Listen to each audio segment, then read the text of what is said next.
네, 현재 시간 2시 54분 지나고 있습니다. 코스피, 코스닥 모두 다 여전히 파란불이 들어와 있고요. 특히 코스피 시총 상위 안에서 SK하이닉스는 3% 넘게 하락하며 오늘 반도체주들의 하락이 눈에 띄게 나타나고 있습니다. 오히려 시장 안에서 중소형주들, 개별주들 위주의 플레이만 나타나고 있는데 어떻게 봐야 될지 이분과 함께 이슈 추적해 보도록 하죠. 랩문리서치 김민수 대표 함께 하겠습니다. 어서 오세요. 안녕하십니까. 네, 대표님.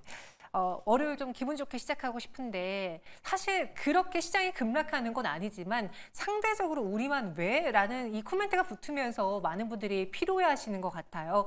오후 시장, 특히 코스닥 쪽의 하락, 코스피 하락 어떻게 판단해야 될까요? 이런 시장이 더 짜증납니다. 맞아요. 네, 가만 변화도 없는 것 같은데 시장은 조금씩 밀리면서 내 계좌만 계속 녹아가는 이런 시장. 이러면 그냥 문 닫죠, 저희. 보고 있는 것 자체가 안 돼요? 네, 그건 안 된답니다. 네, 보는 것 자체가 스트레스입니다. 이런 시장은요. 네, 그런 쪽에서 일단 수급 안 되고요. 금리 인하가 된다고 하는데 외국인들은 전혀 관심이 없습니다. 계속 주식을 팔아나갑니다. 그런 쪽에서 코스피도 그렇고 코스닥도 그렇고 특히 반도체는 어디 발붙일 틈이 없습니다. 기회만 되면 빠지고 있다 보니까 이런 시장 쪽에서 상대적으로 LG에너지솔루션이 받치는 것 빼고는 나머지는 전혀 시장에서 매기가 없는 모습들, 섹터 몇 개 쪽으로 끌어가고 있는 시장, 나머지는 축 처져 있다. 이렇게 봐야 될 것 같습니다. 그런 시장 안에서 우리가 봐야 될 것은 무엇이 있는지 하나씩 이슈 추적을 통해서 살펴보도록 하죠. 먼저 거시적인 면도 체크를 해봐야 되겠고요. 또 그 안에서의 종목의 움직임 보시죠. 금리 인하 시사한 파월 벌써부터 수혜주 찾기에 나선 것 같은데 어떤 종목이 가장 기대될지 알아보겠고요. 또 오늘 액침 냉각, 액체 냉각 말들이 많습니다. 엔비디아가 한다던데 왜 거론되고 있는지 시장에서 오늘 GST라던가 KSL이 왜 오르는지 알아보도록 할게요. 먼저 잭스홀 미팅에 대한 평가부터 들어볼까요? 많은 분들이 한시름 덜었다라고 평가하죠. 9월에서 금리 인하 힘을 실어준 잭스홀 미팅이었습니다. 파월 연준 의장의 경제를 향한 평가 보시죠. 제가 정리해봤는데요. 경기에 대해서는 미국 경제가 견조한 속도로 성장하고 있다. 인플레이션과 고용시장 데이터는 진전되고 있다고 합니다. 어떻게 진전이 되냐? 먼저 최근에 말이 많았던 고용을 보시면 실업률이 1년 전보다 오르기 시작해서 4.3%까지 도달했습니다. 물론 평년과 역사전 평균 대비 낮긴 하지만 최근 들어서 좀 가파르게 올라왔다라는 거, 특히 6개월 새에 많이 올라왔다라는 걸 감안해 보면은 고용 시장이 냉각되고 있는 건 틀림없다고 합니다. 사실 이것 때문에 저희가 블랙먼데이를 맛봤었죠. 그런데 그에 대한 해석에 대해서는 좀 달라요. 실업 증가가 경기 침체, 해고로 인한 결과가 아니라 노동 공급이 증가했고 또 과도했던 채용 증가 속도의 완화로 해석된다. 고용 크게 문제될 사항 아니다라고 못 박았습니다. 인플레이션은 지속성 있게 2% 물가 목표에 복귀할 가능성이 커지고 있다라면서 우호적으로 평가를 했고요. 전반적으로 시장에서 주목하고 있는 워딩은 이거죠. 정책을 조정할 시간이 도래했다. 다시 말해 9월에 금리 인하할 것 같다. 공식화 사실상 선언이 됐습니다.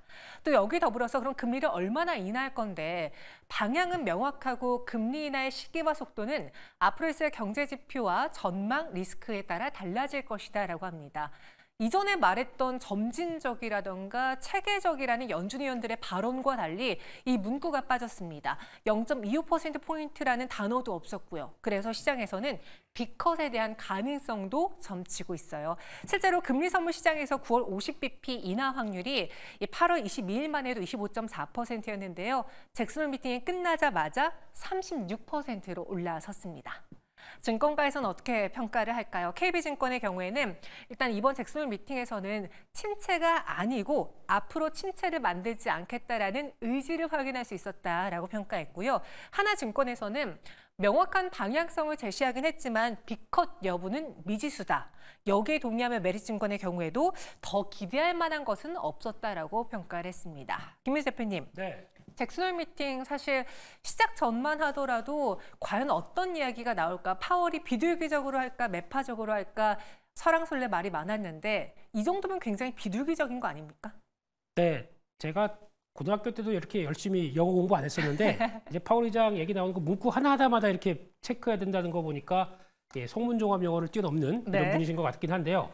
여기서 중요한 거는 이번에 저 얘기가 많더라고요. 빅컷 관련된 쪽의 얘기를 봤을 때 그냥 저희는 별로 안 중요합니다. 그냥 시장의 반응을 봐야 됩니다. 빅컷 된다라고 하게 되면 이게 시장이 되게 좋은 호재일까요?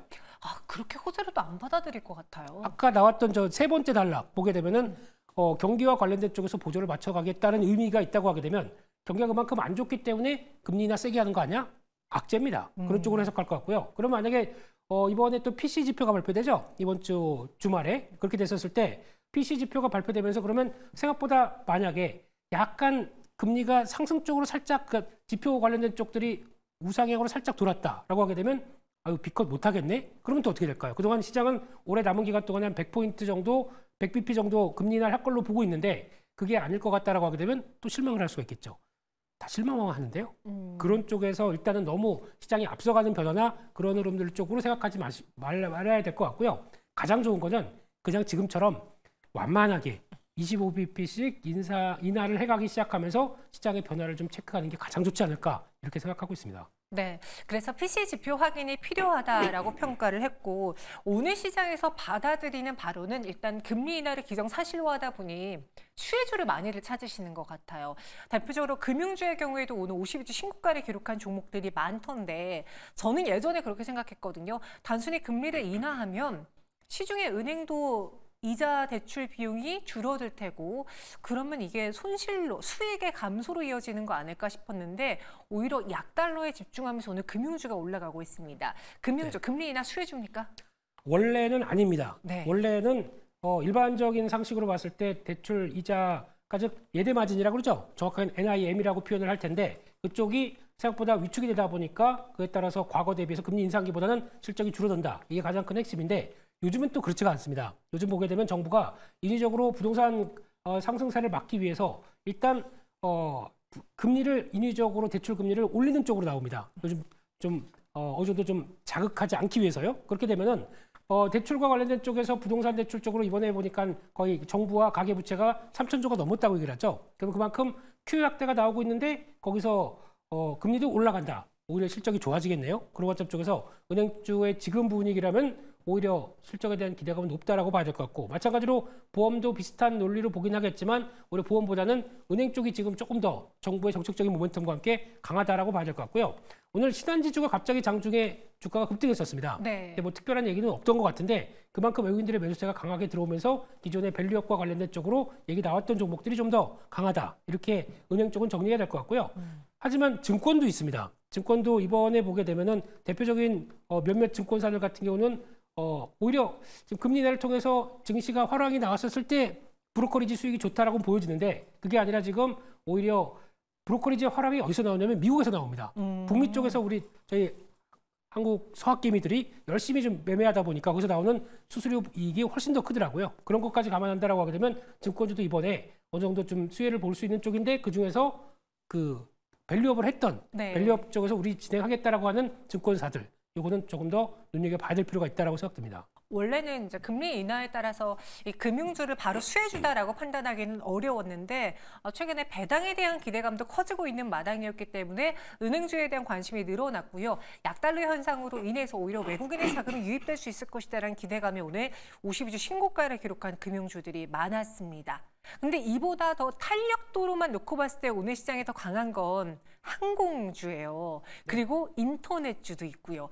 이 종목들의 특징은 다 바닥권에 있다라는 거잖아요. 네. 앞으로 금리 인하라는 그 시그널에 맞춰서 우리가 바닥권에 있는 종목을 좀 모아간다면 항공이라던가 인터넷이 지금 그 안에서의 탑픽이 될 수 있을까요? 쭉 한번 볼까요? 네. 가장 먼저 항공이라고 하게 되면 오늘은 티웨이 항공이 강한데 가장 먼저 눈에 띄는 게 대한항공이죠. 거기다가 이제 유가까지 변화가 나와야 되다 보니까 지금 레벨업은 조금씩 진행이 되고 있는데 시장에서 부각받는 거죠. 네. 게다가 또 한국전력을 빼놓을 수가 없습니다. 유틸리티의 대표주자 마찬가지로 지금 한국전력이 이렇게 세?라고 할 정도로 좀 강하게 움직이는 변화 나오고 있는 거고요.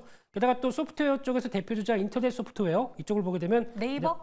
카카오? 어떻게 하셨어요? 네. 지금 치고 있습니다. 네이버 같은 경우도 의외로 지금 저점대에서 빠르게 올라오기 시작하면서 주가 반전 신호가 좀 나오고 있는 모습들이고요. 그리고 마찬가지로 건설은 벌써부터 움직이기 시작했죠. 네. 가장 대표적인 주자가 HDC, 현대산업개발 이런 식으로 지금 벌써 레벨업돼서 계속 위쪽으로 시도를 하고 있다라는 쪽인데 근데 중요한 거는 이게 벌써부터 그렇게 매크로 지표가 가기 시작하다 보니까 미리 준비한 사람들의 영역이라고 봐야 될 것 같습니다. 이제 진행이 되고 있어요. 그런 쪽에서 단기적으로는 저항대 부분이 들어오기 시작했었을 때 이를 그대로 그냥 끌고 갈 것이냐. 그거는 싸게 샀으면 갈 수 있습니다. 하지만 지금 이쪽에 지금이라도라고 들어가게 되면 오히려 단기적으로 고점권에서 딱 또 멈출 수가 있거든요. 그렇기 때문에 일단 지금 이쪽이 트렌드로 가고 있구나. 그러면은 관심 종목이 드시고 거기다가 또 흔들림 나왔을 때 그리고 또 지표들이 그러면 지금까지 빠르게 달러 약세가 나왔었는데 이게 또 살짝 돌아간다 그러면 조정이 나올 수도 있겠죠. 그런 관점을 보시면서 조정 시에 비중을 늘리자는 쪽으로 보셔야 될 것 같습니다. 그중에 우리 김민수 대표님의 탑픽 종목은 무엇입니까? 다 이렇게 업종으로 말고 종목 하나로만 꼽으면 쫙 다 했었는데 다 또, 모아볼게요. 예. 네, 그래도 정부 모멘텀하고 같이 본다라고 하게 되면 유틸리티 쪽에서 유틸리티. 한국가스공사를 봐야 되지 않나 생각 들고 있습니다. 근데 이쪽도 변동성이 워낙 큽니다. 그렇기 때문에 바이앤 홀드로 가기에는 좀 그렇고요. 최근 들어서 또 직전 고점 때 살짝 넘어가면서 변화가 나오고 있는데 장중이라도 변동성이 좀 큰 부분들을 이용하시면서 서서히 전고점대를 넘어갈 수 있을 여력들은 좀 될 수 있지 않나 하는 쪽에서 잘 대응해 보셨으면 좋겠습니다. 대왕고래 테마로 오늘 관심 갖는 줄 알았는데 아닙니다. 금리 인하 수혜의 관심주로 한국가스공사를 꼭 집었습니다. 네, 이렇게 금리 인하 수혜주도 한번 분석해봤고요. 이번에 두 번째로 오늘 반도체가 사실 대다수 부진하거든요. 근데 그 안에서 이 액침 냉각 테마주들은 강합니다. 왜 오르는지 하나를 볼게요. 오늘 그런 이야기들이 많더라고요. 엔비디아가 액침 냉각 R&D 부분에서의 채용을 한다. 제가 실제로 엔비디아 홈페이지 한번 들어가 봤어요. 이 채용과 관련한 홈페이지인데 여기에 이런 영어들이 또 쫙 우리 김민수 대표님과 영어 공부 많이 하셨다고 하니까 잠시 후에 한번 여쭤볼게요. 내용을 보니 어떤 사람을 뽑냐. 침수 냉각 시스템의 테스트 절차와 기준을 개발하고 액체 및 접촉제로의 호환성을 확인하여 엔비디아 서버 제품의 건강과 효율성을 보호할 만한 사람을 찾는다. 당신이 해야 할 일은 이 일이다. 다시 말해서 액침 냉각과 관련해서 투자를 늘릴 것으로 보여지며 관련 인재 채용에 나서는 글이 공시가 됐습니다. 그로 인해서 오늘 시장에서 벌써부터 많은 분들이 엔비디아 액침 냉각 관련주에 뭐 있어 하고 찾고 계시거든요. 김민수 대표님. 네. 기존에 그런 이야기가 많았어요. 이번에 블랙웰에 액체 냉각 설계가 도입될 것이다라고 했는데 이번에는 액침 냉각과 관련해서 인재를 채용한다라고 해요. 네. 그럼 우리 시장에서도 이 관련주를 눈여겨봐야 되지 않을까 싶은 게 투자자분들의 분석인데 옳은 전략일까요? 네, 제가 영어만 되면 거기 가고 싶습니다.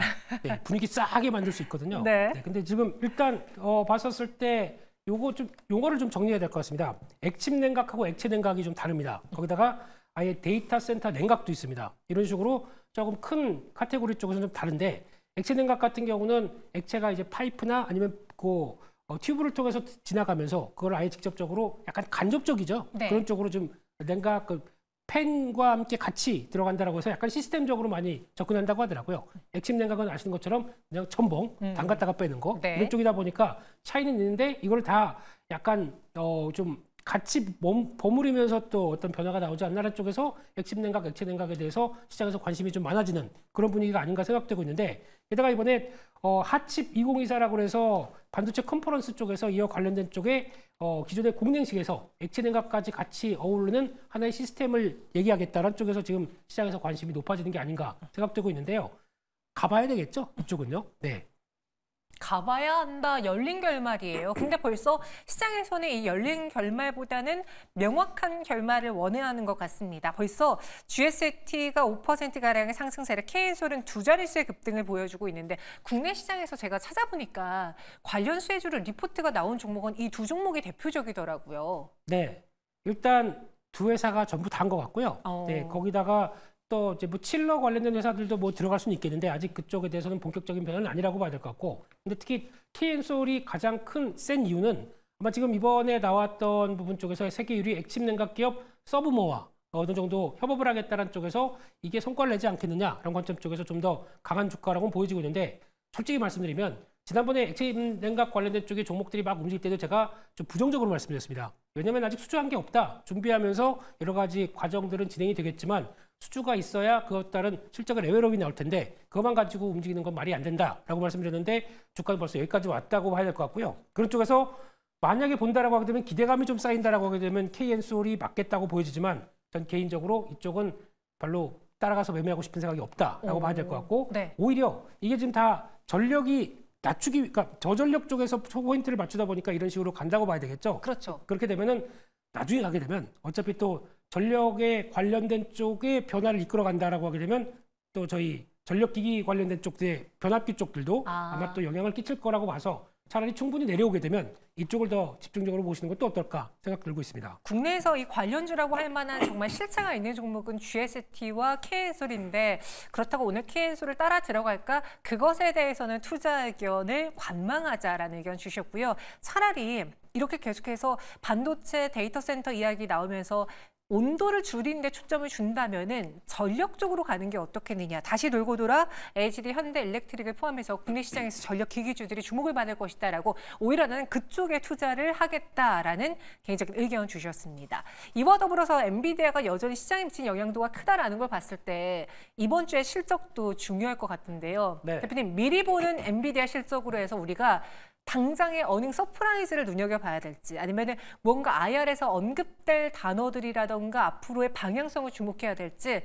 투자자분들에게 키워드 전해주시죠. 네, 우리 앵커님은 엔비디아 실적 발표하고 고 어떻게 생각하십니까? 상승할 것 같냐고요? 네, 주가가 상승할 것 같다고 보십니까? 못 먹어도 고. 못 먹어도 고 준비하십시오. 네. 네.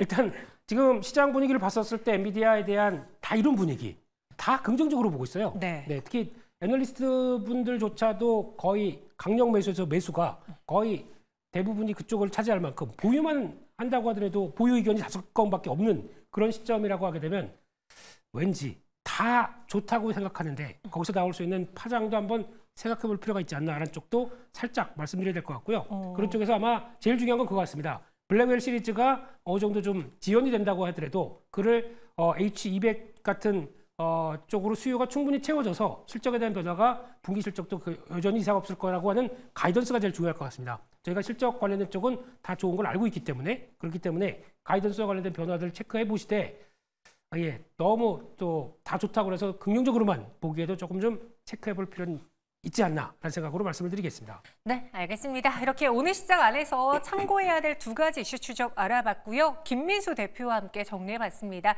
설명 고맙습니다.